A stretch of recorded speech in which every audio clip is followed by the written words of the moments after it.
रामपुर नाम के एक छोटे से गांव में मोहन नाम का एक गरीब लड़का रहता था। उसके परिवार में उसके साथ उसके बूढ़े माता पिता रहते थे।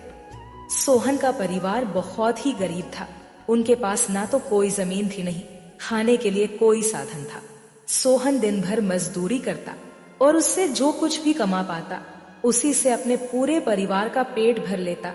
यह देखकर सोहन के माता पिता बहुत दुखी होते। हमारे पास ना अपना घर है और ना ही अपनी कोई जमीन। हमारा बेटा दिन भर दूसरों के खेतों में मजदूरी करता है और उसके बदले भी उसे बहुत कम पैसे मिलते हैं। हम दोनों अपने बेटे पर बोझ बन रहे हैं। परेशान मत हो रीमा, हमारा बेटा बहुत मेहनती है। भगवान सब देख रहा है। सोहन ने कभी किसी के साथ गलत नहीं किया। वह ईमानदारी से मेहनत करता है। उसने बचपन से बहुत परेशानियां देखी है पर उसने कभी हार नहीं मानी। एक दिन हमारा बेटा भी बहुत धन कमाएगा और उसकी सारी परेशानियां दूर हो जाएंगी। सोहन हमेशा सोचता था कि आज भले ही उसकी किस्मत उसका साथ ना दे रही हो, पर उसे यकीन था कि अगर वह मेहनत करता रहेगा तो एक दिन उसका भाग्य भी बदलेगा और उसकी सारी परेशानियां खत्म हो जाएंगी। एक दिन सोहन लालाराम जमींदार के खेत पर काम कर रहा था। लालाराम पास के एक पेड़ के नीचे बैठा था। सोहन अपने काम में लगा हुआ था। तभी उसने देखा कि लालाराम बहुत ही उदास है और गहरी चिंता में डूबा हुआ है। लालाराम को उदास देख मोहन तुरंत लालाराम के पास गया और बोला, क्या हुआ मालिक, आप बहुत उदास लग रहे हैं। मुझे ऐसा लग रहा है जैसे आप किसी गहरी चिंता में हैं। कुछ हुआ है? मुझे बताइए, क्या पता मैं आपकी कोई सहायता कर सकूं। सोहन की बात सुनकर लालाराम को गुस्सा आ गया और वह सोहन से गुस्से में बोला, अरे तू मेरी क्या सहायता करेगा? तू खुद अपनी सहायता कर सकता है क्या? अगर तू किसी की सहायता करने के काबिल होता तो क्या तुझे 2 वक्त के खाने के लिए आज मेरी जमीन पर काम करने की जरूरत पड़ती? चल यहाँ से जा, अपना काम कर और मुझे परेशान मत कर। सेठ जी, ऐसा नहीं है। यह सब वक्त वक्त की बात है। सब किस्मत का खेल है और इंसान को अपनी मेहनत पर विश्वास रखना चाहिए। आज भले ही किस्मत मेरे पक्ष में ना हो, लेकिन अगर मैं ईमानदारी और लगन से मेहनत करता रहूंगा तो किस्मत भी एक दिन मेरी तरफ झुक जाएगी। मेहनत और धैर्य से तकदीर के दरवाजे खुलने में देर हो सकती है, लेकिन मेहनत कभी बेकार नहीं जाती। मोहन की बात सुनकर लालाराम बहुत प्रसन्न हुआ। अरे सोहन, तेरे विचार तो बहुत अच्छे हैं। तेरी बातें सुनकर मन को एक सुकून सा मिला है। इतनी परेशानियों में भी तू अपनी जिंदगी खुश होकर काट रहा है। सेठ जी, यह सब मेरे पिता की सीख है। जब भी मैं किसी चीज के लिए अपने पिता से जिद करता था तो मेरे पिता हमेशा मुझे यही समझाते थे, बेटा सोहन, हमारे पास इतना धन नहीं है कि मैं तेरी हर इच्छा पूरी कर सकूं, लेकिन एक बात हमेशा याद रखना, जिंदगी भी मौसम की तरह होती है। कभी यह धूप की तरह खुशियों से भरी होती है, कभी ठंड की तरह कठिनाइयां लाती है और कभी बारिश की तरह परेशानियां आती है। लेकिन जैसे हर मौसम बीत जाता है वैसे ही जिंदगी के मुश्किल हालात भी गुजर जाते हैं। बस धैर्य और हिम्मत बनाए रखना जरूरी है, क्योंकि एक दिन सब कुछ ठीक हो ही जाता है। अरे वाह, लगता है तेरे पिता बहुत ही नेक इंसान है। किसी दिन मैं भी उनसे जरूर मिलूंगा। मालिक, क्या हुआ है? आप एक बार मुझे साफ साफ बताइए। क्या पता आपकी परेशानी का कोई हल मिल ही जाए। अरे सोहन, मैं एक बहुत बड़ी परेशानी में फंस गया हूँ। मुझे अपनी परेशानी का कोई भी हल नजर नहीं आ रहा है। सेठ जी, एक बार मुझे बताइए तो क्या पता आपकी परेशानी का कोई हल निकल ही जाए। सोहन, हमारे गांव में मेरे पिता की एक पुश्तैनी जमीन थी जो काफी पीढ़ियों से हमारे पास थी। उस पर मेरा और मेरे भाई का हक है, पर हमारे गांव के ही 2 बाप बेटों ने उस पर कब्जा कर लिया है। मैं पुलिस थाने में केस दर्ज कराने की सोच रहा था, लेकिन गांव के बहुत बड़े बड़े लोग उनके साथ हैं। मैं कितनी भी कोशिश कर लूं, लेकिन मैं उन लोगों का कुछ नहीं बिगड़ पाऊंगा। अब तो उन लोगों ने उस जमीन पर खेती भी शुरू कर दी। मेरे पिता की पुश्तैनी जमीन मेरे हाथों से छीनी जा रही है, इसलिए मैं बहुत परेशान हूँ। मुझे समझ नहीं आ रहा मैं अब क्या करूँ। आप सही कह रहे हैं सेठ जी। अगर आप कानून का सहारा लेकर भी अपनी जमीन को वापस लेने की कोशिश करेंगे तो भी आप उनका कुछ नहीं कर पाएंगे। हाँ सोहन, अब तू ही बता मैं अब क्या करूं। मैं तो सोच सोच कर परेशान हो गया हूँ। मेरी पुश्तैनी जमीन छीनी जा रही है और मैं कुछ भी नहीं कर पा रहा। सोहन ने कुछ देर सोचा और कहा, मालिक आप चिंता मत कीजिए, हर परेशानी का कोई ना कोई हल जरूर होता है। अगर आप चाहे तो एक तरीका है जिससे आप अपनी जमीन वापस पा सकते हैं। अगर ऐसा कोई तरीका है तो जल्दी बताओ सोहन, वह क्या तरीका है? सोहन ने लाला राम को अपनी सारी तरकीब पूरी तरह समझा दी। तरकीब सुनकर लाला राम मोहन से कहता है, अरे वाह सोहन, तू तो बहुत समझदार है, तूने तो बहुत अच्छी तरकीब बताई है। ऐसे तो मेरी जमीन मुझे जरूर मिल जाएगी, मैं तुझसे वादा करता हूँ। अगर तेरी यह योजना सफल हुई तो मैं अपनी जमीन का एक हिस्सा तेरे नाम कर दूंगा। अरे मालिक आप ऐसा क्यों कह रहे हैं? आप मेरे मालिक हैं, आपकी वजह से मुझे अपने घर के लिए 2 वक्त का खाना मिल जाता है। आपकी मदद करना तो मेरा फर्ज है, मुझे आपकी जमीन नहीं चाहिए, ठीक है? सोहन तुम बहुत नेक इंसान हो, कल से तुम इस काम पर लग जाओ। सोहन फिर से खेत में अपने काम पर लग जाता है। अगले दिन सोहन जगत और विनोद नाम के उन बाप बेटों के पास पहुंच जाता है जिन्होंने लाला राम की जमीन पर कब्जा कर रखा था। नमस्कार सेठ जी, मैं यहाँ से गुजर रहा था तो पास के लोगों ने बताया कि आपके यहाँ काम के लिए मजदूर की जरूरत है। क्या आपके यहाँ मुझे भी कोई काम मिल सकता है? अरे अरे, कौन हो तुम? तुमसे किसने कह दिया कि यहाँ मजदूर की जरूरत है? यहाँ किसी मजदूर की जरूरत नहीं है। सेठ जी मैं एक मजदूर हूँ, पास ही के गांव में रहता हूँ काम की तलाश में। इधर उधर भटक रहा हूँ, हर दिन कहीं ना कहीं काम मिल जाता है, बस उसी काम को करके अपना पेट पालता हूँ। कभी खेती कर लेता हूँ तो कभी कोई मजदूर। यह तो ठीक है, पर हमारे यहाँ फिलहाल कोई काम नहीं है।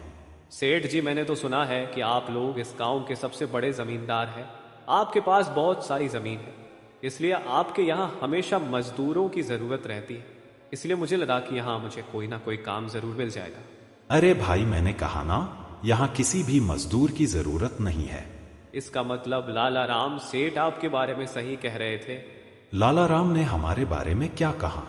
अरे कुछ नहीं सेठ जी, चलिए तो मैं चलता हूँ। सेठ जी आपके यहाँ तो कोई काम नहीं है, मैं अपने लिए कहीं और कोई काम देख लेता हूँ।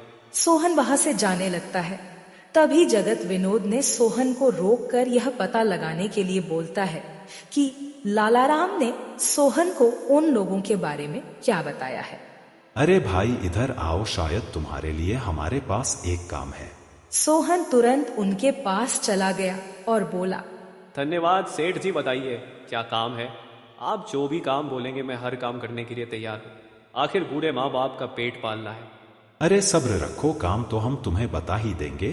पहले यह बताओ कि लाला राम हमारे बारे में क्या कह रहा था। सेठ जी मैं पहले लाला राम सेठ के यहाँ काम करता था, पर वह बहुत ही कंजूस और बदतमीज आदमी है। मैं उनकी यहाँ दिन रात मेहनत करता, पर इतनी मेहनत करने के बाद भी वो मेरी सही मजदूरी नहीं देता था। इस बात पर कल मेरी उससे बहस हो गई थी। फिर क्या हुआ? लाला राम ने हमारे बारे में क्या कहा? जब मेरी सेठ लाला राम से बहस हो रही थी तब उसने ने मुझे कहा कि पूरे गांव में उनसे ज्यादा मजदूरी कोई नहीं दे रहा। तो मैंने गुस्से में कह दिया कि गांव के सबसे बड़े जमींदार जगत सेठ और विनोद सेठ सबसे अच्छी मजदूरी देते हैं, इसलिए उनके यहाँ हमेशा काम करने वालों की भीड़ रहती है। हाँ भाई, बिल्कुल सही कहा था। आखिर हम गांव के सबसे बड़े जमींदार हैं। हमारा फर्ज है कि जो भी मजदूर हमारे यहाँ काम करता है उसे उसकी मेहनत के हिसाब से सही मजदूरी मिले। वाह सेठ जी, आपने बहुत अच्छी बात कही। लाला राम सेठ कभी भी आपकी बराबरी नहीं कर सकता, वह तो शायद आपके जितना भी नहीं सोच सकता। जगत और विनोद सोहन की चापलूसी भरी बातों में आ जाते हैं और उसे अपने यहाँ काम पर रख लेते हैं। चलो अब काम की बात करते हैं। तुम एक अच्छे इंसान लगते हो, हमें अपने खेत पर काम करने के लिए तुम्हारे जैसे ही एक मजदूर की जरूरत है। कल से ही काम पर आ जाना। कुछ दिन ऐसे ही बीत गए। एक दिन जगत अपने बेटे विनोद से बोला, विनोद बेटा, यह सोहन तो बहुत मेहनती है, यह अकेले ही 4 लोगों का काम कर देता है। अच्छा हुआ कि हमने इसे रोक लिया। हाँ पिताजी, आप सही कह रहे हो। सोहन बहुत मेहनती है, इसके जितना काम शायद ही कोई और करता होगा। ये पूरा दिन यहाँ काम पर अकेला लगा रहता है।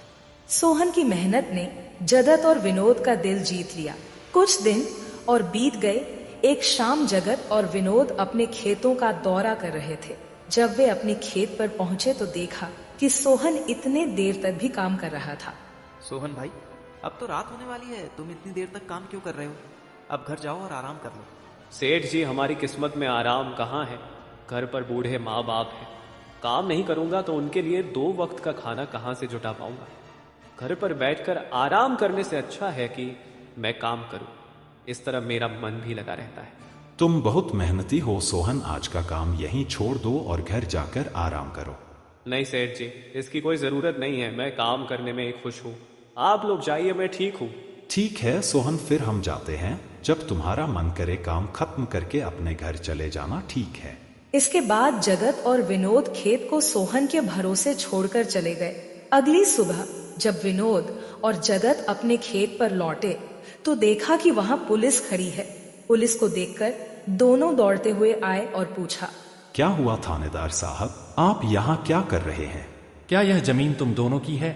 हाँ थानेदार साहब, यह जमीन हमारी है, हमारे पास इसके कागजात भी हैं। फिर तो तुम दोनों को ले जाकर जेल में डालना ही पड़ेगा। यह क्या कह रहे हैं थानेदार साहब, हम कुछ समझे नहीं, आप क्या कहना चाह रहे हैं? अभी तुम दोनों बहुत अच्छे से समझ जाओगे। वह देखो तुम्हारी जमीन से क्या निकला है।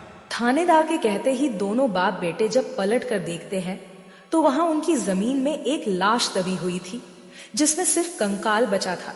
यह देखकर दोनों बाप बेटे डर जाते हैं। थानेदार साहब, यह किसकी लाश है और यह हमारे खेत में कहां से आ गई? अब बहाने मत बनाओ, पहले लोगों को मारो फिर उन्हें अपनी जमीन में गाड़ दो, और अब कह रहे हो कि यह क्या है? नहीं थानेदार साहब, हमें नहीं पता कि यह सब क्या है। यह लाश यहाँ कैसे आई, हमें कुछ नहीं पता। अब झूठ मत बोलो, अगर फांसी नहीं हुई तो कम से कम तुम दोनों को उम्र कैद की सजा तो जरूर मिलेगी। फांसी और उम्र कैद की बात सुनकर दोनों बाप बेटे डर गए और थानेदार के सामने गिड़गिड़ाने लगे। थानेदार साहब, हम इस लाश के बारे में कुछ नहीं जानते। हमें नहीं पता यह लाश किसकी है और इसे यहाँ कौन गाड़ कर चला गया। इस मामले से बचने के लिए दोनों ने कुछ तरकीब सोचनी शुरू की। तभी सोहन वहाँ आ जाता है। अरे सेठ जी, यह पुलिस यहाँ क्यों आई है? क्या हुआ है? सोहन देखो, पता नहीं कहां से हमारी जमीन में यह कंकाल आ गया है। मालिक, यह कंकाल यहाँ कहाँ से आ गया? ये तो बहुत गंभीर बात है। हाँ सोहन, पता नहीं यह कंकाल यहाँ कहां से आया है और थानेदार साहब को लगता है कि इसे हमने यहाँ मारकर गाड़ा है। अब तू ही कोई उपाय सोच जिससे हम इस परेशानी से बच सके। तीनों को आपस में खुसर फसर करते देख थानेदार ने कहा, अब कोई तरकीब मत बनाओ, तुम दोनों बाप बेटों में से कोई एक तो जरूर जेल जाएगा। अब तुम ही तय करो जेल कौन जाएगा। थानेदार साहब, थोड़ा सा समय दीजिए, हम तय कर ले कि जेल कौन जाएगा। मैं बस 5 मिनट देता हूँ, जल्दी से फैसला करो कौन जाएगा जेल। सोहन, जगत और विनोद थोड़ी दूरी पर जाकर बात करने लगे। देखो मालिक, दोनों के फंसने से अच्छा है कि कोई एक फंसे। अब सोचिए कौन जाएगा। हम दोनों में से कोई भी जेल नहीं जाना चाहता। सोहन भाई, कोई उपाय सोचो जिससे हम दोनों इस मुसीबत से बच सके। मालिक, एक बात कहूँ, इस कंकाल को देखकर ऐसा लगता है कि इसे काफी महीने पहले जमीन में दबाया गया होगा। जगत फांसी की बात सुनकर पहले ही डर गया था और सोहन की बात सुनते ही उसने फटाफट पूरी कहानी सोहन को बता दी। देखो सोहन भाई, सच कहूँ तो यह जमीन हमने कुछ महीने पहले ही लालाराम से हड़प ली थी। विनोद की बात सुनकर मोहन ऐसा दिखाने लगा जैसे उसे कुछ पता ही ना हो। क्या क्या कहा मालिक आपने? ये जमीन हड़पी थी, मुझे कुछ समझ नहीं आ रहा, जरा साफ साफ बताइए। जगत ने जमीन हड़पने की पूरी कहानी सोहन को बताई। पूरी कहानी सुनने के बाद सोहन ने कहा, मालिक, मेरे पास एक तरकीब है जिससे सांप भी मर जाएगा और लाठी भी नहीं टूटेगी। जल्दी बताओ सोहन भाई, क्या तरकीब है? तरकीब बताने से पहले मुझे यह बताइए कि आप लोगों के लिए क्या ज्यादा जरूरी है, यह जमीन या आप दोनों की जान? सोहन, इसमें पूछने वाली कौन सी बात है? हमारे लिए जमीन से ज्यादा हमारी जान प्यारी है। तो एक काम कीजिए मालिक, आप सबसे पहले जाकर थाने आर को बताइए कि यह जमीन सेठ लालाराम की है। आप उनसे बोलिए कि हमने तो कुछ महीने पहले ही यह जमीन बस काम करने के लिए उनसे ली थी, बाकी का काम मैं संभाल लूंगा। अरे सोहन, लेकिन इससे तो हमारी जमीन हमसे छिन जाएगी, फिर क्या होगा? नहीं मालिक, शायद आप मेरी तरकीब समझ नहीं पाए। जब आप थानेदार को बताएंगे कि यह जमीन सेठ लालाराम की है तो पुलिस किसे गिरफ्तार करेगी? सेठ लालाराम को। और जब लालाराम जेल चला जाएगा तब आप लोग फिर से जमीन पर कब्जा कर सकते हैं। इससे आप लोग भी जेल जाने से बच जाओगे और जमीन भी आपके ही के पास रहेगी। सोहन की तरकीब सुनकर दोनों बाप बेटे दंग रह गए। वाह सोहन भाई, तुम तो बहुत होशियार हो। आज तक तुमने हमें अपने काम से खुश किया था, अब तुम्हारी बुद्धि हमारी जान भी बचाएगी।